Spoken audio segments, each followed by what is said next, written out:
This is On the Other Hand, a podcast sponsored by Braver Angels in Arkansas that explores politics and other issues of importance to Arkansans through conversations with community leaders.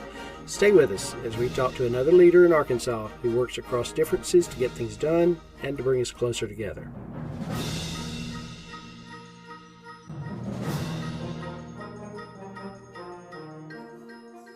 Hello and welcome to On the Other Hand. I'm your host, April Chatham Carpenter, and I'm here today with my co-host, Glen White. On our podcast, Glen and I interview community members in Arkansas who help work toward solutions across various political or other divides, or who in other ways reach across various divisions within our community. Glen, please introduce us to our guest for today. Okay, I will, April, and thanks. Today, we are thrilled to be speaking with Marquis Hunt. Marquis is well known in our community and beyond as an exceptional musician, a man of faith and a spiritual leader, an author, and an intellectual force in our community. So welcome to On the Other Hand, Marquis. Thank you. I'm glad to be here. Thank you for the invitation. You're welcome, and we're glad to have you. Marquis, let's start by having you tell us a bit about yourself, how you got to this point in your life, and what takes up your time these days. Oh, wow. Well, let's start with what takes up my time. I tell people often I do two things for a living. I breathe for a living, and I listen for a living. As a professional musician and of a wind instrument, I have to breathe and listen to do jazz. And so I find most of my moments breathing and listening, and especially when I'm consulting or problem solving and doing whatever type of consulting or grief support or ministry. I spend most of my days observing humanity, either through personal interactions or through television, video, and movies. I love those. Always trying to find ways to see how we just emerge into this world. I'm from Arkansas, born in the Delta, a town called Dumas, Arkansas. I'm the youngest of 9 children born to a ministry family. So Christian ministry has been an intricate part of my whole life and my molding and the way I have learned to see God or see the evolution of God and spirituality and religion and all things that are belief oriented. That's pretty much how I got here, and grateful I'm a musician because it helped me learn how feeble language was when I began to experience the universality of music. Okay, so that's a little bit about your role as a musician and as a spiritual leader. Can you tell us a little bit? I know that you recently wrote a book. You want to make a brief comment on that? Oh, I always forget about the fact that I'm an author now because it's the newest emanation of what Marquis is. Yeah, fortunately, last year, I released my first book called The New Human, When the People We Love the People We Love. It's an exploration, a journey into one's own divinity, discovered or realized by changing one's relationship with love. The book asks one central question: can you make your best better? Aimed at getting people to explore and experience the limitless aspect or the limitless power of love. Very good. That kind of mirrors something that I've always gone by. I keep thinking about growth. Me personally trying to grow as much as I can. That sounds good. There's another thing that I wanted to ask you about, because I know you've been long involved in something called the Flow. Could you give us a brief overview of what that's about? Oh, yeah. We started the Flow in 2019, officially here in Little Rock, Arkansas. Ministering or creating a space for creatives and innovatives has been a central part of my life's work, especially since the 1990s, before the turn of the century. I believe that artists and scientists are probably the true legislators of how we evolve in our culture and our civilizations, because we are charged with innovating, if not deviating. And so what both of those things require is adjusting what is in an effort to transform it into something that it could be. And often those artists and scientists, those clairvoyants, are those who are charged with extrapolating from the universe, from the ether, what the world's possibility is. And so the flow was introduced here as a place where people could, I call it worship over improvisation. We would come into the space and I would do music, and people would just sit there and refresh on Sunday evenings. It was an opportunity for them to reboot, to get their mission, so to speak, for the week, and to go into their work week refreshed and energized. After COVID, we had to kind of go onto the internet, and start doing everything through streaming. And we started that conversation that way, and then right after George Floyd, then we took the conversation into a more activist model, where we started on conversations on anti-racism and how to affect policy, and then revisit how we communicate or talk about the hegemony here in the world, especially in America. What do you mean by hegemony? I'm just curious, Marquis.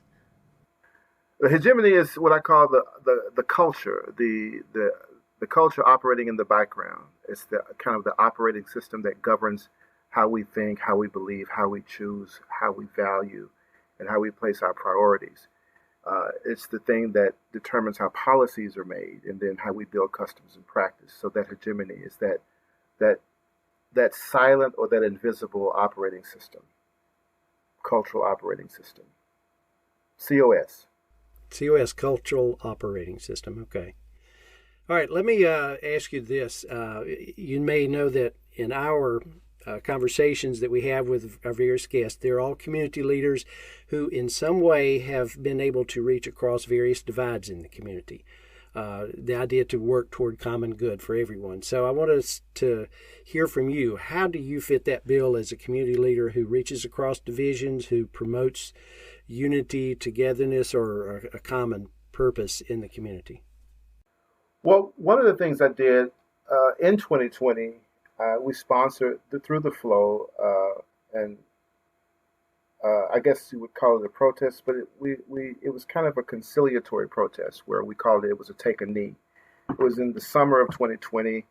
There was a lot of heat and anger toward the police force because of the George Floyd incident. What I realized one Sunday evening when I was watching kind of a mob and a riot hit, and then I saw military forces armed and aimed at stopping citizens from advancing in a protest. I had this idea that the police were not the enemy, although there were some bad apples in the police force, and that especially, of course, all black people aren't the enemy. And there are people who are predisposed toward criminal behavior for whatever reason. And so, but I wanted to create a context where we could offer a critique of law enforcement, and while we also thank them for their service, for putting themselves in harm's way in many moments. And the purpose of that rally was to appeal to people with resource who the police are essentially charged to protect. You know, police are those who protect policy, and policies are those items that are charged to create safety for people who own wealth or who own property. Unfortunately, in our culture, if you don't own anything, there really aren't any laws designed to protect you. The police aren't really obligated to protect you if you don't have something that is in a charging document or in a law. And so I think it was incumbent on people, those of us, probably at that time I was going for the baby boomers, to begin to consider what's happening now, and then use their property awareness or their presence with property to appeal to the police force to stop doing harm to people. So that was one of the first things I did. Well, one of the most recent things I did that took on some major traction here in the city. I can remember that too, and I attended that event, and one of the things I was impressed with is how you brought a lot of people from all walks of the community. You apparently had worked and coordinated enough with the city and with law enforcement. Everything went very smoothly. It was a very peaceful, positive event. I was impressed with that. So, Marquis, one of the things that I think about as I'm listening to you talk, and was looking at kind of your biography in preparation for the interview, was that you don't fit into one kind of grouping or mold. You have so many eclectic interests and people that you deal with. So this question is kind of an odd one that I would even ask, but we typically do ask our guests about their political leanings, and Braver Angels, we identify political views by color, such as red, blue, purple, or other. And I'm curious where, if you're willing to say that you might place yourself on that political color spectrum, and then I'll follow up with kind of what values and life experiences have kind of influenced or had you go in that particular direction. Well, I would probably say indigo because it's the closest to enigma. Because I think my color is somewhat enigmatic, and I don't quite know. I could easily be conservative about quite a few things in terms of one, language. I'm conservative about truth and how we appropriate or understand what truth is. I'm pretty progressive about dogma and how we come to understand what dogma is, and I try to shy away from anything that appears to be overly dogmatic because I think it undermines certain aspects of creativity and innovation. I think as a musician, the world is, especially as a jazz musician, the world is full of improvisational moments. In fact, I think each moment demands improvisation because our choices and our decisions are effectively rearranging and transforming the world into something different. It's incumbent upon us to see, to be as alert as we can be. So at some point, I may take a conservative spin in an effort to, one, protect innovation. I'm very conservative about protecting innovation. And then I could look very liberal because I am all about innovation and transformation. And one of the things I really like about that is that sometimes things that we see as might be opposites or even the same, we can look at them through different lenses. So, truth and dogma, some people would say, well, that's kind of similar. And innovation and protecting innovation seem, like you've got, this value system. It sounds like that you have the value systems that you have are complex. Try to understand kind of how they all fit together. Oh yeah, I am. I'm grateful you said the word complex because it's my choice word. Often I get the word, Marquis, you're so complicated. And I say, no, I'm not complicated, I'm complex. And because I think there are many layers. I often talk about life or love through the lens of jazz. One of my phrases is learn to love like jazz. And not that jazz is the only musical art form, but what I think jazz does, certainly maybe not necessarily exclusively, but certainly is learn how to find more and more music in the same space of time. And if you just take a measure with 4 beats, that 4 beats can be a whole note, it can be 2 half notes, it can be 4 quarter notes, it could be 8 notes or 16 notes, or any combination of the two. And the more expert the musician, the more expert their awareness, the more music they can see in a moment. And I think as we escalate or improve into better awareness, we're able to see more in the same space of time than we would have, or than those who are limited in their perspective on what is truth or what isn't true. Oftentimes we call truth based on what we see, but not necessarily with the awareness that there are things we still don't see, or in the case of jazz, things we still don't hear. I would always listen to a person like David Sanborn or John Coltrane, or one singer, Kim Burrell, and they would hit a note sometimes, and I would say, how in the world did they hear that note? Like, where did it come from? Like, I've been playing music for years. I've never heard that note in this space and time. How did they do it? How did they land on it? And so I think my ascent into spirituality is always learning to see more of what presents itself. And even when I go back into my past, I try to look for the love I missed when I was in the moment. Well, I'd love to hear a little bit about how in your past you actually got to the place where you can see this complexity and be able to look for the music in the moment. Well, it was largely through performance. I growing up in a Pentecostal church and playing music by ear. Music is a large part of our culture. And as a performer, and I was always told, especially as an instrumentalist, if you want people to really get with you, you have to play music they know.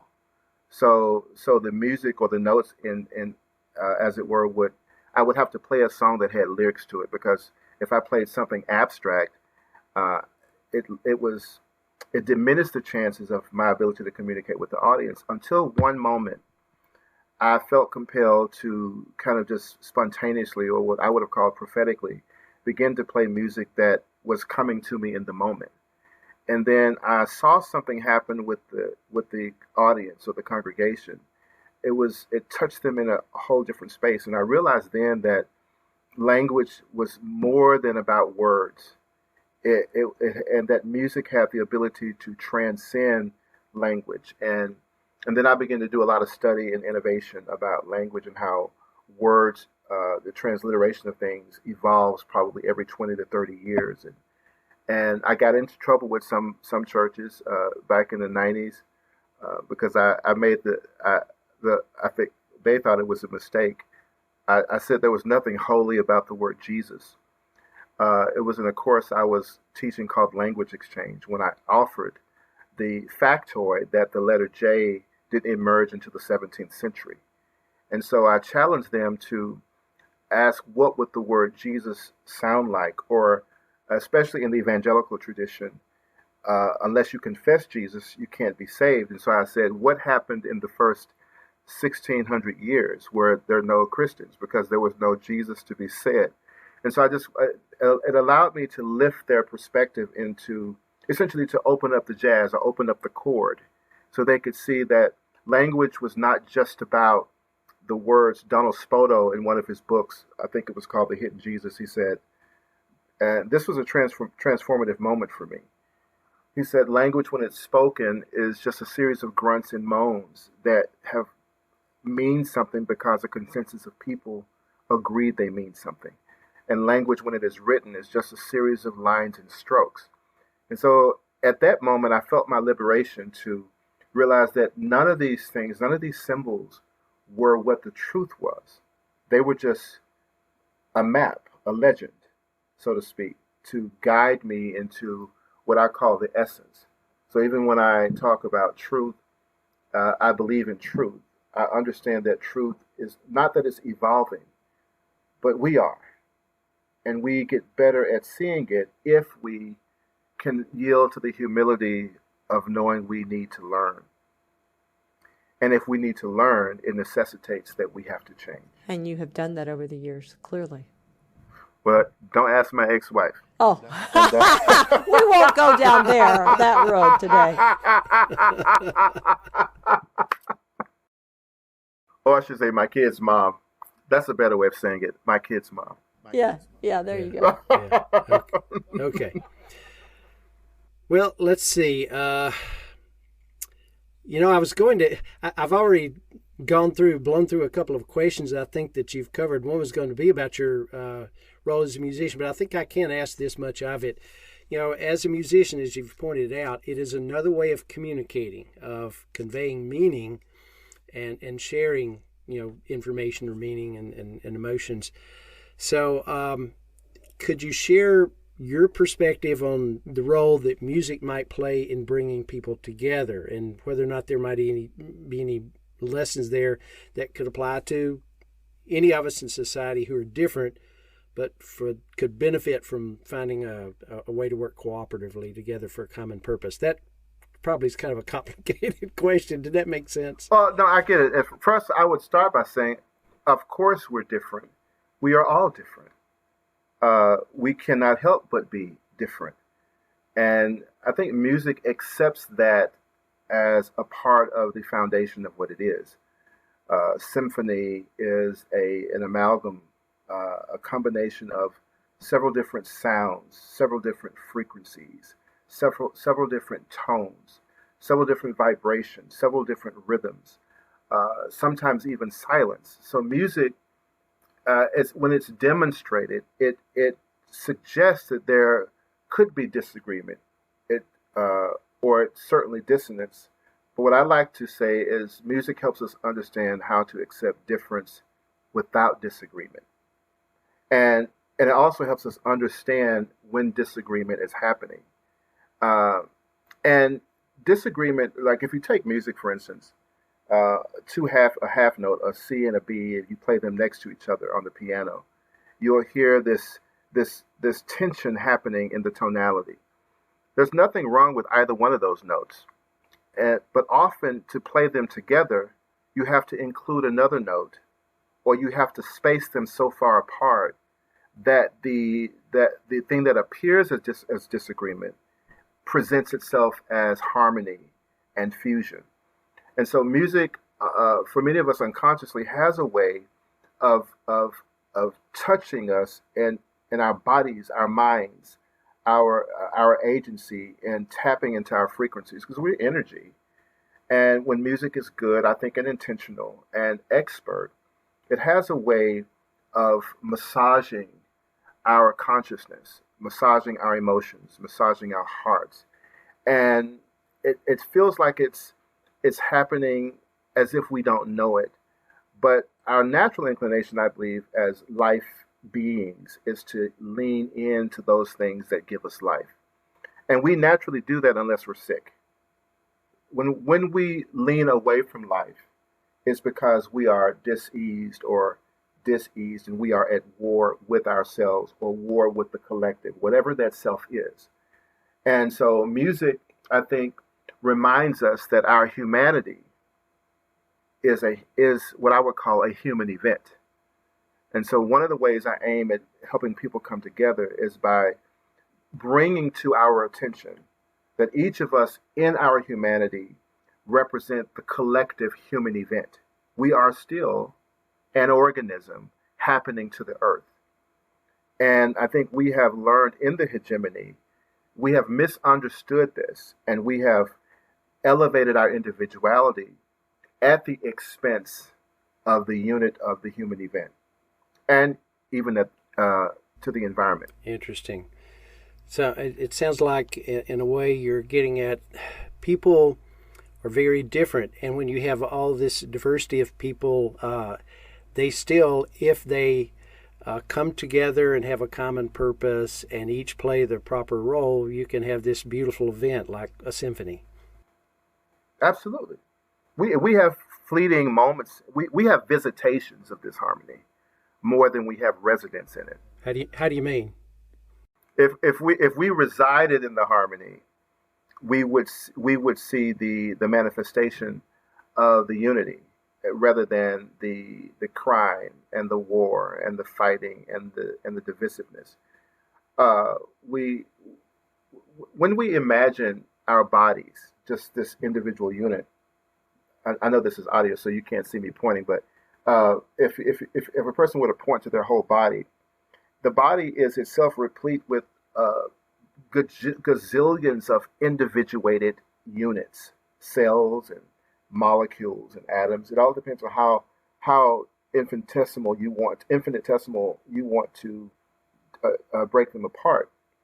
But when it's healthy, it operates with the type of organic unconscious synthesis where everything is supporting the other thing. If I lift my leg to walk, my back naturally understands, but sometimes my back is hurting and then it resists the move.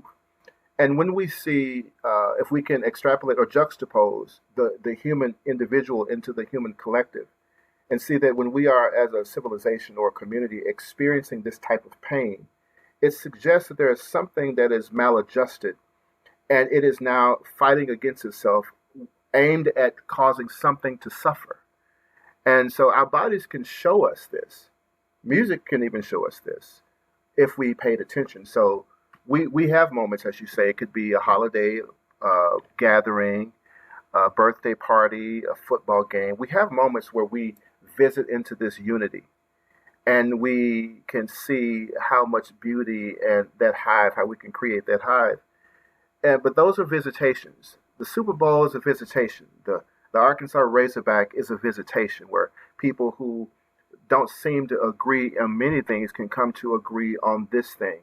I would argue that it's kind of a carnal or superficial way to come to agreement, but it does serve as sufficient to teach us that the capacity and the potential exist.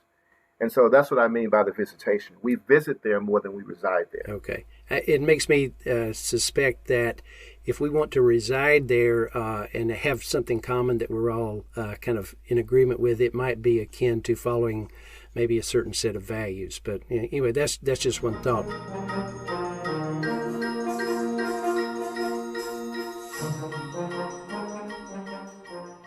Well, Glenn, we've run out of time for now, but we have so many more things to talk about with Marquis Hunt, so I hope folks will stay tuned for the second part of our conversation with him.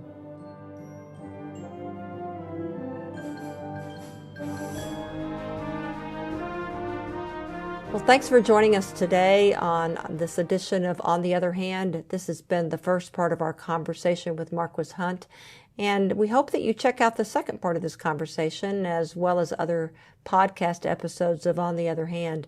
You can find us on the podcast page of the Braver Angels Arkansas website, and that's at arkansas.braverangels.org. Again, that's arkansas.braverangels.org, or on many popular podcast sites.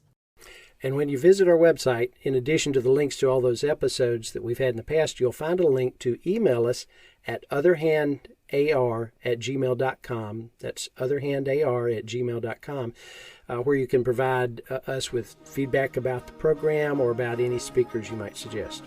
On the Other Hand is sponsored by Braver Angels in Arkansas. Music was composed by Randall Standridge of Jonesboro, Arkansas, and was performed by the University of Northern Colorado Symphonic Band, Dr. Richard Main, conductor.